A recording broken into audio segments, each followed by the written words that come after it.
Hey, welcome to our explainer. Today, we are diving into something really special, the science from Dr. Emily Nagoski's book, Come As You Are. And I'm not kidding when I say this, for so many people, the ideas in this book are absolutely life-changing. Let's get into why. You know, when you strip away everything else, so much of the anxiety people feel about sex boils down to this one super personal question that just kind of echoes in your head, right?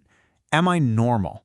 We worry about our desires, our bodies, how we respond, and we can't help but wonder, is something wrong with me? But what if the science could give you a different answer? It's pretty amazing, actually. After learning these concepts, one of Dr. Nagoski's students wrote down the biggest takeaway for her, and it was just this: I am normal. Wow. Just those 3 words. They capture this huge sense of relief, right? Of validation. And that's our goal today, to walk through the science that can get you to that exact feeling. And it all starts with a really simple model of how your brain is wired. Okay, so the core idea of the whole book is this thing called the dual control model. And really, you can just think of it like the operating system for your sexuality. And the best part? It's actually super simple to understand. So here's how it works. Your brain basically has 2 separate systems going at once. You've got an accelerator, that's the sexual excitation system, or SES, and its job is to spot all the things that could be turn-ons. But you also have a set of brakes. That's your sexual inhibition system, or SIS, and it's looking for all the good reasons not to be turned on right now. Everybody has both of these, and here's the crucial part.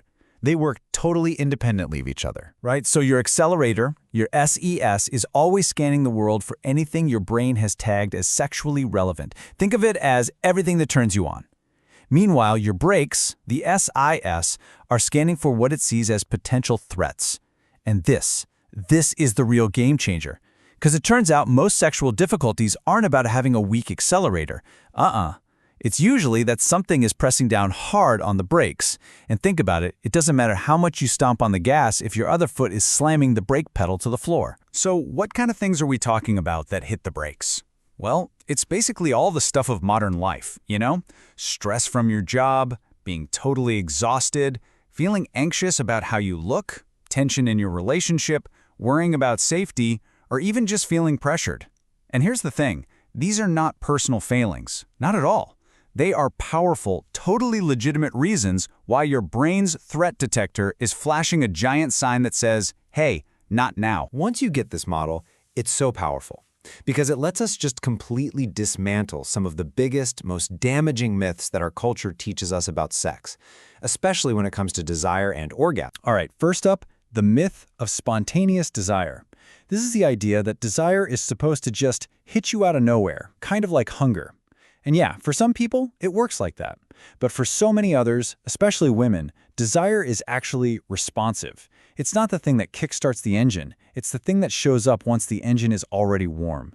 So pleasure and arousal happen first, and that is what creates the feeling of desire. And that is 100% normal. Okay, let's tackle another big myth. But before I even say what it is, I just want you to look at this number, 30%. Just let that sink in for a second. What on earth could that be? That is the percentage of women who can reliably orgasm from intercourse alone. Which means the other 70%, the huge majority of women, are perfectly healthy, perfectly normal. They just need direct clitoral stimulation to orgasm. So if you have ever felt like you were broken because intercourse by itself wasn't enough for you, you are not broken. You are in the majority. And this leads to such a freeing idea. Seriously, the science, based on the work of people like Dr. Elizabeth Lloyd, suggests the female orgasm isn't some evolutionary necessity for making babies, it's a fantastic bonus. I love that. When you reframe it like that, it just lifts all this pressure to perform. It's not something you have to do, it's something you get to enjoy. It puts the focus right back where it belongs, on pleasure. So, we've got this physical model, right? The accelerator and the brakes. But it turns out, the single most important piece of the puzzle for sexual well-being, it isn't the hardware. Not at all. It's all about how we handle our emotions. Yeah, there's this concept called meta-emotions, and all it means is how you feel about how you feel. It's not the first emotion that's the problem, it's the second one we layer on top, Like, are you feeling frustrated because you're not in the mood? Or maybe you feel ashamed because you're feeling anxious. That second layer of judgment, that is often a way bigger break on your sexuality than whatever the original feeling was. Dr. Nagoski has this fantastic metaphor for this. She says emotions are like tunnels. So if you find yourself in a tunnel, maybe it's a tunnel of frustration or sadness, you can't get out by just stopping in the middle, and you can't turn back. The only way out is to keep moving, all the way through the light at the other end. When you judge your feelings, it's like deciding to just sit down in the middle of the tunnel, in the dark. You get stuck. And this brings us to a really powerful conclusion from the research. The single biggest predictor of our well-being isn't what we feel. It's not even about being aware of what we feel. It's simply about being non-judging about our feelings. It's this practice of giving yourself permission to feel whatever it is you're feeling without piling on criticism. That kind, compassionate awareness, that is the real key. So everything we've talked about, the brakes, the accelerator, the emotions, it all builds to this one really powerful idea. It's about letting go of the maps that culture tries to hand you, the ones that tell you how you should be, and instead learning to read and trust your very own unique internal landscape. And that really is the heart of the message in Come As You Are. We are all the same.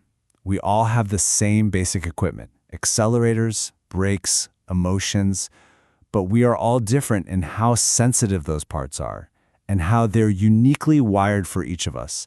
And in that huge, vast spectrum of difference, we are all normal. So that leaves us with one last question to think about. What if you just stopped trying to fix yourself? What if you let go of trying to live up to some outside standard of what's right?